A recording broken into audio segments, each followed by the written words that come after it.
The first Hulk.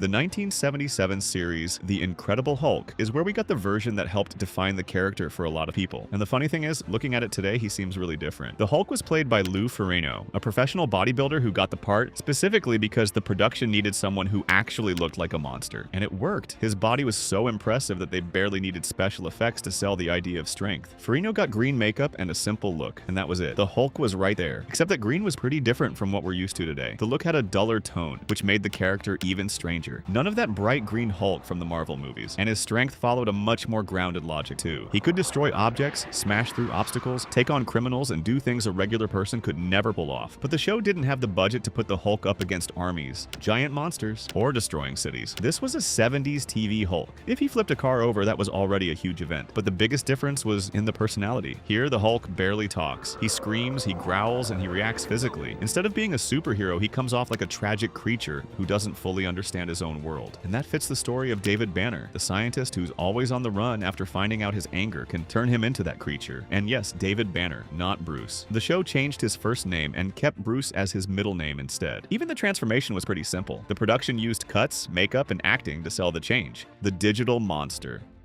The 2003 Hulk is the most radical jump from the 70s series. Lou Ferrigno is out, leaving us this great gem alongside Stan Lee.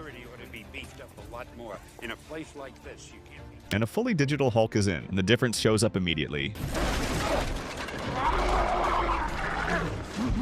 This time, the character doesn't depend on the body of an actor in makeup. The entire Hulk was built on a computer. Director Ang Lee's idea was to take the character into territory much closer to the comics, with a giant body, green skin, and exaggerated proportions. Even the face got more attention. He's got very human expressions and a look that's almost strange on purpose. But there's a curious detail. The movie showed up at a time when CGI was still figuring out how to make digital creatures feel actually alive. The result was technically impressive for 2003, but today it really shows the movie's age. In some scenes, the Hulk looks more like a digital creature than someone who's actually there in that environment. In exchange, his scale went up like crazy. This Hulk isn't worried about flipping a car or breaking a wall anymore. He covers huge distances with his jumps, takes on military forces, and tears through army equipment like it's all toys. At one point, he even goes up against helicopters during a chase. For the first time, the character really feels like a national level threat. But the movie also tries to explain where all that rage comes from. Bruce Banner was played by Eric Bana, a scientist carrying heavy trauma tied to his childhood and to his own father. The movie treats the Hulk almost like a physical manifestation of everything Bruce spent years bottling up. Even the transformation follows that change. Now we watch Bruce's body grow digitally on camera, while his clothes get destroyed and his skin shifts.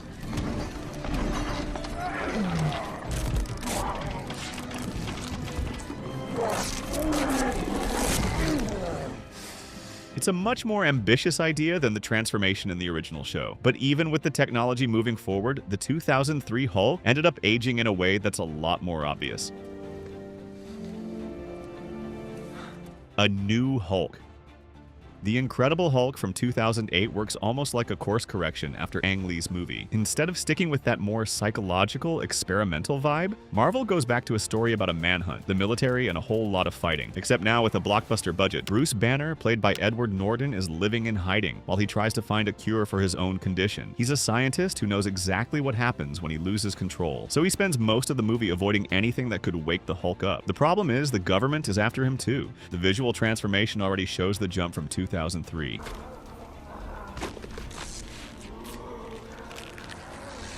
The Hulk is still fully digital, but now he's got more detailed skin, more convincing muscles, and a much brighter green. You can still tell it's CGI in some scenes, but he's starting to look like the Hulk people would recognize in the movies that came after, and the strength goes back to being more physical. Instead of crossing miles in a single jump, this Hulk solves his problems with his fists. The big test comes when he faces Emil Blonsky, a soldier who takes an experimental treatment and ends up turning into the Abomination. Basically, they built another monster to try to take down the Hulk, and that fight changes the character's scale. Buildings get destroyed, vehicles get thrown around, and the two of them just trade punches like they're competing to see who wrecks the city first. But there's an interesting detail about Norton's Hulk. He isn't just a beast running wild. When he shows up in front of Betty Ross, Bruce's old love, there's a kind of instinctive protectiveness. He's still furious, but he shows there's still something human in there, and that fits what the movie is going for. The Hulk isn't exactly a supernatural entity or a manifestation of trauma. For Bruce, he's a scientific problem, a condition that has to be controlled or ideally cured, and this version ended up being short-lived. Edward Norton didn't come back as Bruce Banner because of some issues behind the scenes. So, starting with with the Avengers in 2012, Mark Ruffalo would take over the character, creating one of the biggest identity changes inside the Hulk's own evolution: controlled rage.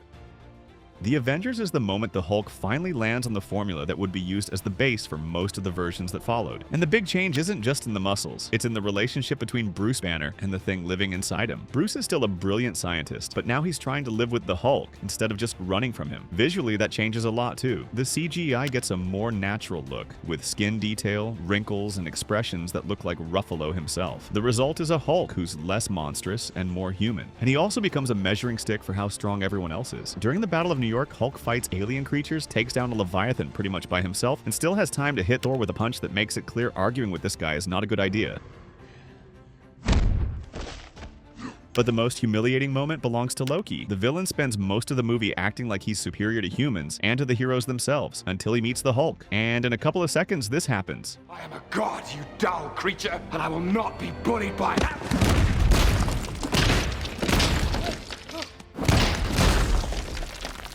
Puny god. It's funny, but it also sets up an important rule. When it comes to physical strength, the Hulk is on another level. Except the real evolution happens a little before that. Bruce spends the movie trying to control the transformation. So when the battle picks up and Captain America says it would be a good time for him to get angry, Bruce drops the famous line. Now might be a really good time for you to get angry. That's my secret, Captain. I'm always angry. That's it. The Hulk stops being just a curse that takes over when Bruce loses his head. Now, Banner understands the anger was always there and he learns to use it. That shows up in the transformation too. Instead of a long sequence of suffering, it happens fast, almost like Bruce is pushing a button. After decades of being portrayed as someone dominated by his own monster, the Hulk finally starts being treated like a force Bruce can choose to control. The Hulk out of control. Avengers Age of Ultron doesn't change the Hulk's look or his powers all that much. The big change happens in the way the other characters start to see him. After the Avengers, Bruce Banner seemed to have finally found a way to control the Hulk. But the movie shows that stability was a lot more fragile than it looked. Visually, the character is basically identical to 2012. The big new thing is putting the Hulk up against something built specifically to fight him. The Hulkbuster, a giant suit Tony designed, together with Bruce Banner himself. And that's where the scale gets interesting. During a mission in Johannesburg, Scarlet Witch uses her powers to mess with Banner's mind. The result is a completely out of control Hulk, attacking the city without telling friends from enemies. That's when Tony puts his emergency plan into action. The Hulkbuster comes in and kicks off one of the character's most famous fights. For the first time, the Hulk isn't fighting some random enemy. He's being contained by someone on his own team. Tony literally built an entire suit of armor around one single situation. What if the Hulk loses control? And that says a lot about how the Avengers started to see him. The problem is Bruce also realizes he still doesn't fully control the monster. He starts getting closer to Natasha Romanoff and tries to picture a more normal life. Except Johannesburg proves that all it takes is one push from the outside for everything to fall apart. In the end, Bruce runs and leaves the team behind in a Quinjet. He can't just go back to normal after everything that happened. And that escape matters because it takes us to the next movie, where we get one of the biggest changes the character ever had: the Gladiator Hulk. Thor Ragnarok is the biggest reinvention of the Hulk so far. After years of being treated like a dangerous force Bruce Banner had to control, he finally gets something he never really had: a personality of his own. When the movie starts, we find out Hulk has been missing for 2 years. Bruce disappeared, and since then, the Hulk has stayed in control. The problem is he didn't stay hidden. He ended up on Sakaar, a planet run by the Grandmaster, where warriors from all over are forced to fight in an arena to entertain the crowd. And the Hulk became the big star of the place. That explains the new look with the gladiator gear. He doesn't look like someone who just transformed anymore. He looks like someone who's lived a whole life in that place. The big surprise is that now he talks. Hey, Banner. No Banner, only Hulk. Before this, the Hulk barely got out 2 or 3 words in an entire movie. Here, he argues, he complains, he throws tantrums, and he holds a conversation from start to finish. He's got preferences, jealousy, pride, and even his own relationship with Thor.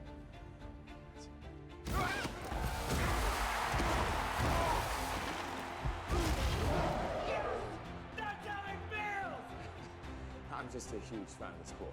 That monster who spent decades just roaring can now argue with the God of Thunder. But the most important change is that he likes this life. For Bruce, being the Hulk was always a problem. For the Hulk himself, it isn't. After 2 years in control, he doesn't want to just disappear so Banner can come back. And that creates a completely new conflict. When Bruce finally shows up again, the situation flips. Now Banner is the one who's scared of transforming, because he believes he might never come back. The Hulk, on the other side, doesn't want to give up control. Even the transformation carries a different weight. When Banner finally returns, the scene doesn't feel feel like a simple identity swap. It's almost like one character is disappearing so the other one can take over again. And that's the big idea in Ragnarok. For the first time, the Hulk stops being just Bruce Banner's alter ego. He starts existing as a person on his own. Hulk hides.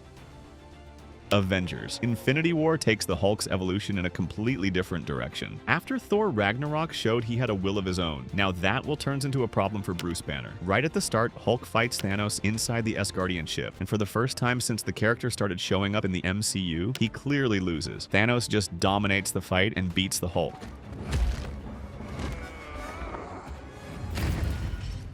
That matters because up until then, the Hulk was treated like the ultimate measuring stick for physical strength among the heroes. In the Avengers, he was knocking Loki around. In Age of Ultron, it took the Hulkbuster to contain him, and in Ragnarok, he was the champion of an entire arena. Now, someone shows up who can beat him easily, and that loss has an even bigger consequence. The Hulk disappears. After getting beaten by Thanos, Bruce Banner tries to call him out several times, but nothing works. It's like the Hulk just decided he's done talking, and that creates completely new situations. When Banner needs to fight, he tries to transform, but nothing happens. The Hulk keeps refusing. It's a complete inversion of the character's story. For decades, Bruce was scared of transforming because he couldn't control the Hulk. Now he desperately needs the Hulk and he can't make him show up. The most interesting part is that this works as a direct consequence of Ragnarok. In that movie, Hulk wanted to stay in control because he didn't want to go back to being Banner. Here, after losing to Thanos, he seems like he doesn't want to be used by Banner anymore. And Bruce has to deal with that while the entire universe is about to be destroyed. That's why even with barely any Hulk on screen, Infinity War is essential for his evolution. For the first time, Banner and Hulk aren't just trying to control each other. They're in conflict over who should be in control. And the fix for that broken relationship is coming in the next movie, The Smart Hulk. Avengers Endgame finally resolves the conflict that's been following Bruce Banner since the very first version of the character. After decades of trying to run from the Hulk, cure him, or just learn to control him, Banner realizes the answer maybe was never about choosing between the man and the monster. It was about making the two of them coexist. In this movie, he spent 18 months working with gamma radiation to find a way to bring the two sides of his personality together, and he pulled it off. The result is Professor Hulk, the giant green body of the Hulk, but with Bruce Banner's face, voice, and mannerisms. It's a strange combination on purpose. We've got a guy who looks like a monster, wearing glasses and a dress shirt, calmly talking about science while he's holding a burger. And that calm is exactly the biggest proof that something changed. The strength is still absurd, but now there's total control over it. When the Avengers need to use the Infinity Stones to bring back the people who disappeared in Thanos' snap, Banner takes the job. The radiation is especially dangerous for him, but his body can take the hit. He snaps his fingers and brings half the universe back. It's probably the character's biggest feat of strength up to that point, but also one of the most controlled. And here's the big turn. There's no transformation anymore. After years of fighting over control, the two of them finally stop being enemies inside the same body. The Mentor. She-Hulk shows a very different phase of Bruce Banner. Right at the start of the show, Bruce is using an inhibitor on his arm to stay in his human form, and he ends up in a car accident with his cousin, Jennifer Walters. A Sakaran ship shows up out of nowhere and causes the crash. Bruce gets hurt, and his gamma-irradiated blood gets into one of Jen's wounds. The result is immediate. She gets Hulk powers too. Bruce then takes on a role that would have been unthinkable in the character's early phases. He becomes the mentor. He takes Jennifer out to train, explains how to control the powers, and tries to get her ready to deal with her new life. Bruce also notices something special when he looks at his cousin's blood. He manages to develop a treatment that can fully regenerate his own arm. It's a small scene, but it solves one of the biggest physical consequences left behind by Endgame. I have been analyzing your blood, and the way it synthesized gamma, I was able to use it to completely heal my arm. For the first time, we see Bruce healed from that injury without the show, just ignoring what happened. Except there's an irony. Jen learns way faster than he expected. She can switch between her two forms easily, and she keeps a lot more emotional control. After decades of trying to master the Hulk, Bruce finds someone who seems like she was born knowing how to do it, but he doesn't stay a mentor for long. Bruce gets a call from Sakaar and takes off to investigate, leaving Jen to follow her own journey. And that matters for the character too, because the show doesn't turn Bruce into the center of the story. He shows up, helps his cousin, and steps aside so she can build her own identity as a hero. In the last episode, Bruce comes back during a family get-together and reveals a huge piece of news. He has a son named Scar, born during the time he spent on Sakaar. The show doesn't explain all the details in that moment, saving that story for the future. After so many years being defined by the conflict between Banner and Hulk, Bruce is now in a completely different phase. He's trying to figure out how to be a mentor, a father, and finally, a person with a life outside the Hulk, the Red Hulk. Captain America Brave New World gave us the first live-action version of the Red Hulk. Thaddeus Ross, the man who spent years hunting the Hulk, becomes one himself, and this time he's played by Harrison Ford. The cause was gamma radiation hidden inside the pills he took for a heart condition, planted by Samuel Stearns. So when Ross finally loses his temper, right in front of the White House, he turns red instead of green.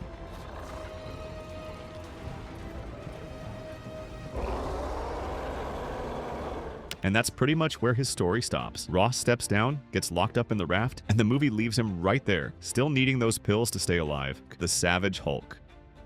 Spider-Man Brand New Day takes the Hulk's evolution somewhere unexpected. After finally managing to bring Banner and Hulk together, Bruce loses control of the creature again. The most interesting part is that this time the problem doesn't start inside him. Peter Parker goes looking for Bruce Banner because he's dealing with a dangerous transformation in his own body. Since Banner spent years studying ways to control his condition, he turns out to be exactly the right person to help Peter understand what's happening. Except while he's trying to guide Spider-Man, Bruce is still using the inhibitor device to control his own gamma radiation and stay in human form. It's a curious choice for someone who spent so long trying to accept the Hulk. The problem comes up when Jean Grey messes with the situation mentally. Bruce gets turned into the Hulk against his own will and ends up in a fight with Peter Parker and Frank Castle. And that's where it turns. Jean leaves his mind, Bruce goes back to his human form for a few seconds and asks if he hurt anyone. Peter tries to put the universal inhibitor on him to stop Jean from using him again. Bruce says no, and he gets angry. He says something broke inside him, and he loses control for good. And here we see a version much closer to the classic Hulk. He talks less, acts on impulse, and once again stands for a force that has to be contained. The movie itself sets up an interesting parallel with Peter, who's also trying to stop a transformation from changing who he is. That turns Brand New Day into a kind of step backwards inside the character's evolution. In Endgame, Bruce thought he'd found permanent peace. Now we find out that stability can be broken when someone messes directly with his mind and with his inhibitor device. In the end, the Hulk gives up the fight and falls off the building. Then on the news, we see Bruce on a stretcher being loaded into an ambulance. The only thing he asks is if he hurt anyone. We find out Banner is in custody and he's being moved to a psychiatric ward. The official story is that the scientist had a mental breakdown. What happens after that, we still don't know. But drop your theory in the comments. And right there on the screen is a video where we go through all the post-credit scenes that lead up to Doomsday.